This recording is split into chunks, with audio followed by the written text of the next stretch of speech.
Hey folks, Dave Noddick, financial futurist here at Vetify. Quick video I recorded up at Camp Kotok with Jim Bianco at Bianco Research and Jeremy Schwartz at Wisdom Tree, talking about the bank walk phenomenon, the fact that US banks really haven't raised deposit rates the way we've seen around the rest of the world. We talk about some of the responses to that, whether it's what's going to happen with interest rates, how money's moving around in the system. We talk about tokenized banking and some of the work Wisdom Tree is doing there. And Jim Bianco gives us a little preview on what he sees for interest rates over the next year. Hope you enjoy it. Cheers. Let's talk about banks. It's been a big issue here. We're towards the end of the rate cycle. We know that there's this giant gap between what people earn from their banks and what the rates currently are.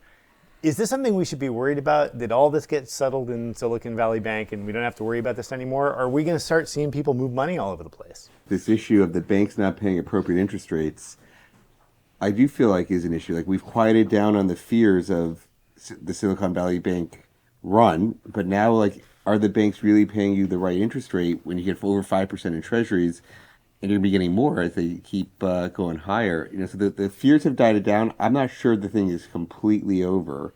And we can talk about the issues. Jim, I'm sure you have a view of the underlying balance sheets. Will there be any issues with real estate or other things? But I don't think it's fully over. I'd agree with that. A quick definitional thing. We all are comfortable with the word bank run. The bank walk is just a slower version of that. Right.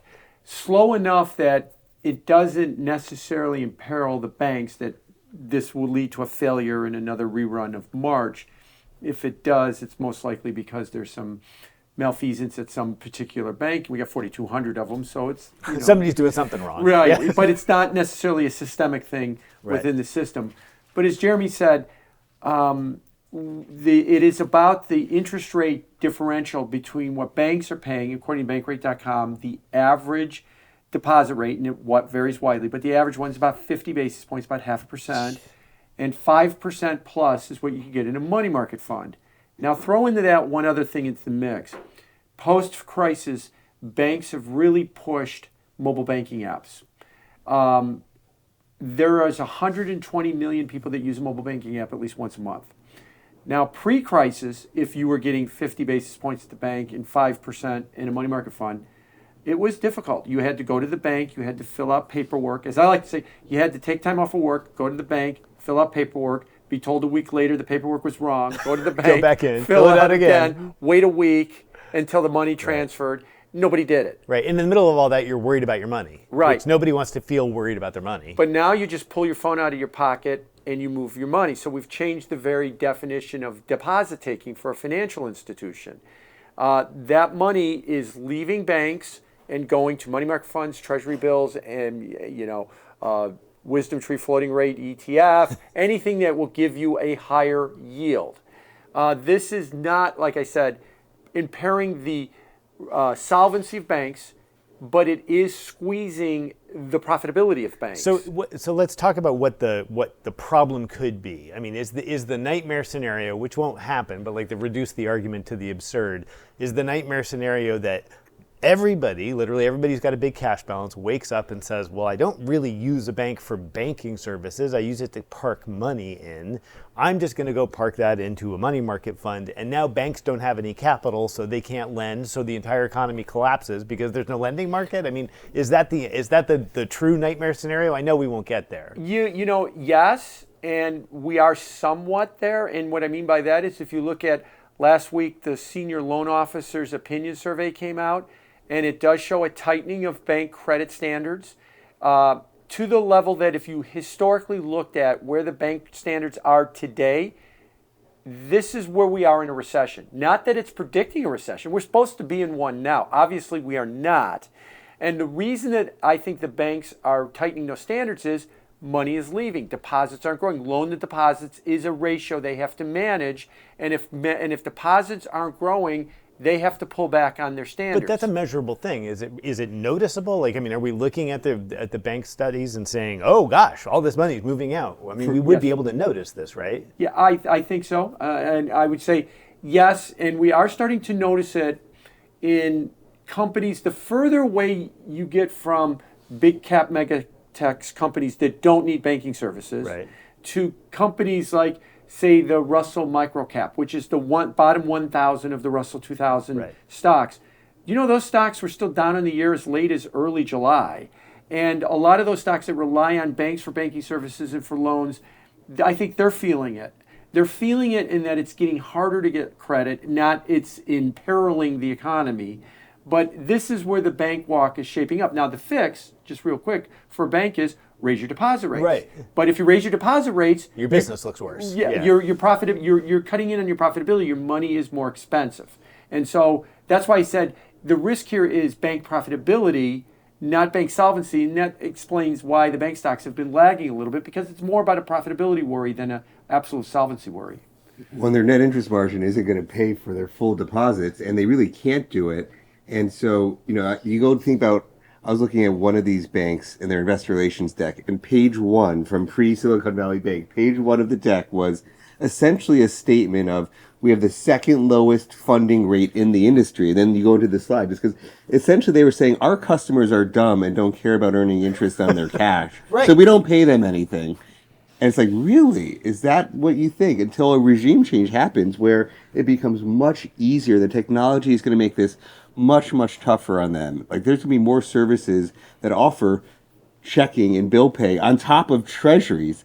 And that, to me, I think the banks don't fully comprehend what more is coming. Well, I mean, is it just a matter of redefining what we mean by a bank? Because, I mean, Schwab's been in the banking business forever. Goldman's, I mean, this is well-trod territory, right? I mean, we first started with the omnibus accounts back in the 80s, right? When brokerage accounts started actually doing real cash management. But like WisdomTree's entering this market. I mean, aren't you guys effectively launching an online bank yourself? See, there is elements of, if you have Schwab and Fidelity, you have a lot of it in the money market where you could write checks from. Okay, that is one element of where there's some of that's out there, but there's still trillions in deposits that are earning zero. And so this bank rate, I agree. We did launch WisdomTree Prime, brand new app. It's working. We've got over 10 different exposures in there. Emphasize on the treasury curve, from floating rate treasuries to short-term treasuries to TIPS funds, long duration treasuries, but very fixed income heavy, with the idea that we're going to be adding bill pay, a debit card that you can spend. At which point, why is that not just a bank? As far as a consumer is concerned, is there anything I'm not getting from either your services or plenty of competitors doing that too? No, you don't need the FDIC insurance, because you're going to have treasuries backing your assets that you could then that are in spend 40 from. Act funds, right? So it's a different model. You wouldn't call it a bank. We might think of it as modern banking services, because it'll have the spending type functionality, but in funds that are treasury funds. Is there any world in which there's pushback here? Because like when you teach kids about banking, right, you use the example of, well, you give your deposit to the bank and they go and they loan money to the guy down the street to buy a house. And it all sounds very Pollyanna and clever and community oriented. But I think the reality is virtually no mortgages are issued by people's home banks to their communities. Everybody goes to a mortgage broker who ends up sourcing that loan from somewhere else. So how do banks possibly respond when community banking was already on the skids?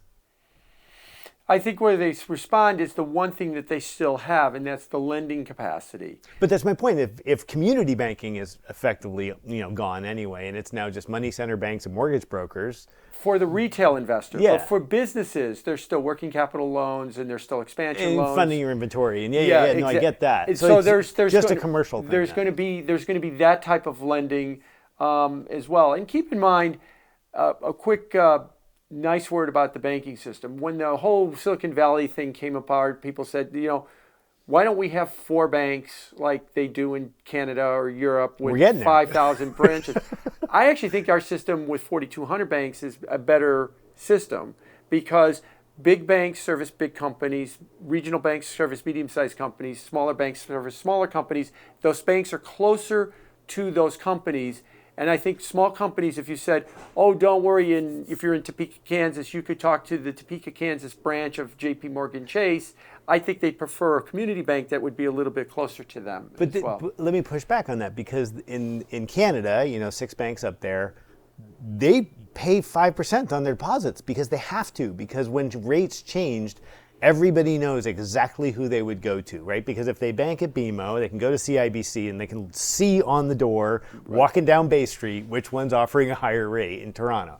So if that that oligopoly up there is actually creating a much better environment for the average consumer who's got a deposit there. So let me ask the bigger question: what is the purpose of a bank? And for my purposes, there's two definitions. Is it a warehouse of money? Is it, it's better than keeping it in a box under your bed. Right. If that's what a bank is, then you've got money market funds, you've got short-term ETFs, you've got treasury bills, you've got other options to warehouse your money other than under your bed.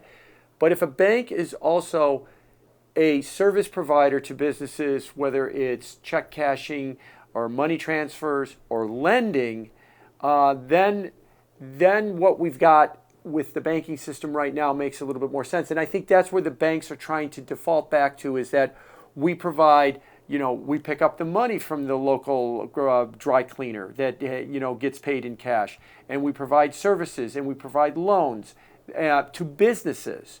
And that's what they're trying to kind of default to. Now, of course, they also provide loans to another type of business, and that would be a commercial real estate lender making office buildings. And that has its own problems. Right, exactly. So Jeremy, then from your perspective, you launched Wisdom Tree Prime. Do you see that more as a commercial or as a retail offer? I assumed that was like, oh, that's retail. But what I'm gathering is you may be thinking about this more as a corporate cash management type solution too. We're within a few weeks of the launch, so it's hard to see exactly where it goes. But what I'm pushing our product teams is, and because the Fed is talking about this higher for longer narrative, we have some runway. I was worried, hey, the Fed's going to be doing things. I saw inflation coming down. Maybe they'd be cutting rates and we'll miss the opportunity. You're going to miss your window, yeah. But I think it's going to be here with us for some time. We probably have 12 months with rates staying low or high. And so the question, there's no reason why we can't offer this to institutional services. It's obviously going to retail, but why can't we have a corporate checking solution for people? Right. And so I think we'll find different ways. We see a lot of business development opportunities for making our funds and tokens. And right now, we're one of the few people who has regulations to trade our tokens. We'd like them to trade in the whole DeFi ecosystem. We'd like them to leave our wallet. Our gold token can leave the wallet because it's not a fund. It's a gold commodity that can go around the world. And so some of these tokens will absolutely live outside of our wallet and be funds and tokens that people can use, but they're going to have to get regulated like we are. Yeah. And the regulatory environment's got to do a few things there first. So can I just add on? I think that bankers, when the bank walk happened, their hope was, the Fed's going to stop. They're going to cut rates, and then those money market rates will come back to us. And like Jeremy was saying, I think now they're starting to realize, no, they're not. And it's going to be a while before they come back to us. And they're now starting to think harder about what it means to offer financial services to both retail and commercial businesses, and how they're going to compete in this environment with much higher market-based rates. I'm guessing neither one of you think there's any chance of a rate cut between now and the election. I'll say that historically, the last three rate cut cycles that the Fed did was 2020, 2008, and 2000. And what was common with all of those? The Fed looked at the economy. We all remember 2020, in March of 2020, when they started cutting rates, and freaked out that we're going down. We're going down hard. We're going into a recession. We got to stop it. We got to cut rates. They don't declare victory and start cutting rates. They did that in 98, and they did that in 95. In 95, when they declared victory on vanquishing inflation and cut rates without a crisis, S&P up 40% in the next year, and Greenspan started talking about irrational exuberance. Right. In 98, after long-term capital, they started cutting rates. The NASDAQ up 85%. There's enough people at the Fed that say, look, we declare victory, we cut rates. Do you want to see 5,700 on the S&P and be talking about bubble 2.0? Another bubble. So they wait, and that's why I like to say, historically, at least the last three cycles, the worst time to own equities is when they're cutting rates. Now, remember, they're not cutting rates. Right. They're not cutting rates right now because that's when they're panicking. Right. Things are falling apart. I'll stick with that for now, that the next rate cut comes when things are falling apart and they're chasing to try and stop it.